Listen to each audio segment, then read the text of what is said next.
Assalamualaikum warahmatullahi wabarakatuh. Selamat pagi anak-anak. Ya, bagaimana kabarnya? Pak, alhamdulillah luar biasa. Allahu Akbar. Yuk sebelum mulai pelajaran, alangkah baiknya kita berdoa dulu. Ayo ketua kelas pimpin doanya. Amin, Allahumma amin. Terima kasih ya ketua kelas untuk memimpin doa untuk hari ini. Seperti biasa, untuk sebelum belajar kita melakukan pembiasaan menyanyikan lagu Indonesia Raya. Ayo berdiri semua. Hiduplah Indonesia Raya. Oke, duduk kembali. Ya, coba sebelum ibu memulai pelajaran, apakah kalian pernah bermain ke sawah? Iya, di sawah itu ada apa saja? Iya, Rusdi, ada apa? Ada petani. Terus, ya Mila, ada apa Mila?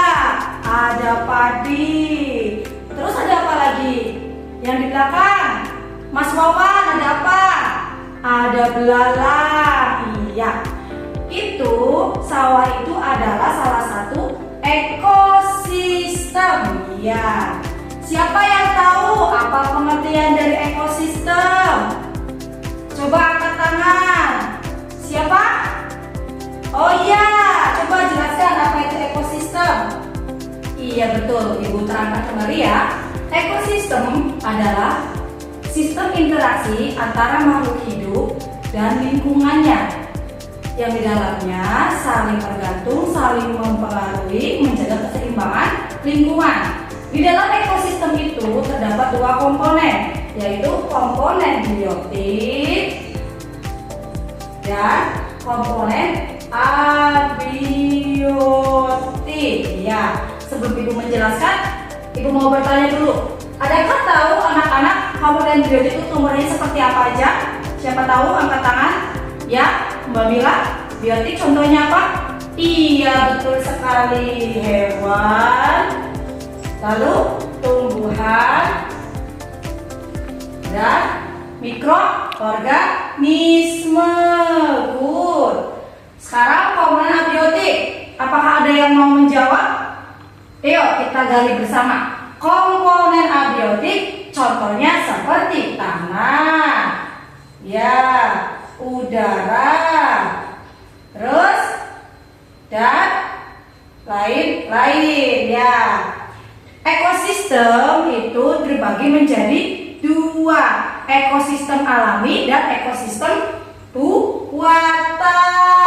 Ekosistem alami dan ekosistem buatan. Oke. Contohnya seperti sawah, ladang, dan kolam yang paling mudah adalah akuarium. Iya, kalau alami itu terbentuk dari sendiri, ya, tanpa bantuan manusia. Kalau buatan dibuat oleh manusia yang mempunyai tujuan untuk kelangsungan kehidupan. Oke, sebelum kita mulai pelajaran lagi, kita semangat dulu yuk supaya lebih semangat. Tepuk semangat.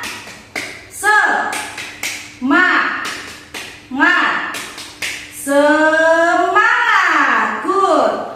Untuk lebih jelasnya, anak-anak, ayo kita nonton video bersama tentang ekosistem.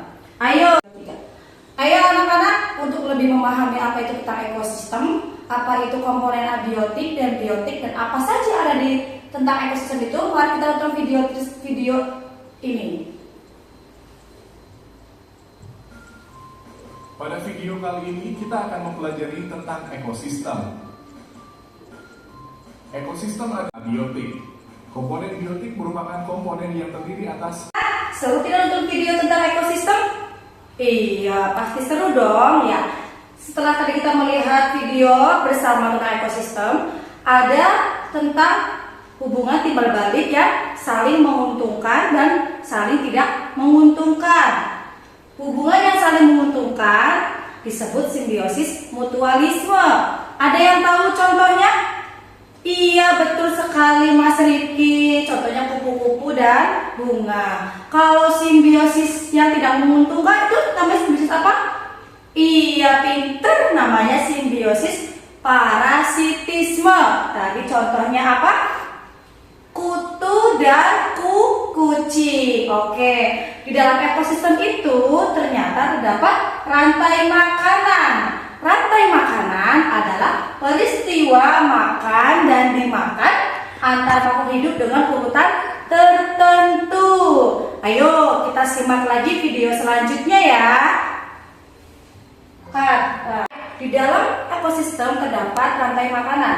Di dalam rantai makanan ini terdapat produsen, konsumen tingkat 1, konsumen tingkat 2, konsumen tingkat 3, konsumen tingkat 4, dan jamur sebagai pengurai. Di sini produsennya adalah padi. Iya, ini gambar apa? Good, belalang.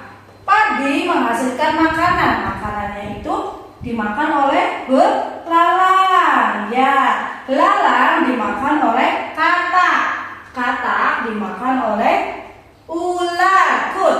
Ular dimakan oleh elang. Dan terakhir, elang akan diurai oleh jamur. Oke, good. Setelah kita belajar tentang ekosistem, tentang rantai makanan, tentang simbiosis mutualisme, parasitisme, dan komponen yang membentuk ekosistem, hari ini Ibu akan memberikan LKPD. Ayo kita akan bikin 4 kelompok ya nak. Melihat video pembelajaran tentang ekosistem. Kali ini kita akan melihat video faktor-faktor yang mempengaruhi keseimbangan ekosistem. Ya, di sini dipengaruhi oleh 2 faktor, yaitu faktor alam dan faktor kegiatan manusia. Seperti yang tadi kita lihat bersama, faktor alam bisa karena sistem, yaitu faktor alami, faktor alam. Contohnya gunung meletus, tsunami, gempa bumi, dan longsor. Serta ada faktor kedua adalah faktor kegiatan manusia. Ya, setelah lihat di video tadi ada contohnya penebangan hutan, perburuan liar, pembuangan sampah, dan pengebongan ikan. Setelah melihat video tadi, penjelasan tadi, bagaimanakah cara kita menjaga keseimbangan ekosistem? Ya, salah satunya dengan menghemat air. Contoh, kalau di sekolah, setelah kita menggunakan keran air, bisa dimatikan kembali, mengurangi penggunaan plastik. Ya, betul. Kalau jajan bisa bawa bekal dari rumah, ya bawa tempat dari rumah untuk mengurangi penggunaan plastik. Lalu mengurangi penggunaan bahan kimia pencemar, melakukan reboisasi, dan menjaga kelestarian hutan. Pelajaran hari ini tentang ekosistem berjalan dengan baik ya anak-anak. Seru tidak kita belajar hari ini? Seru ya. Jangan lupa tugas dari Ibu dikerjakan di rumah. Ayo ketua kelas pimpin doanya. Amin. Terima kasih ketua kelas sudah memimpin doa. Billahi taufiq wal hidayah. Wassalamualaikum warahmatullahi wabarakatuh. Waalaikumsalam warahmatullahi wabarakatuh.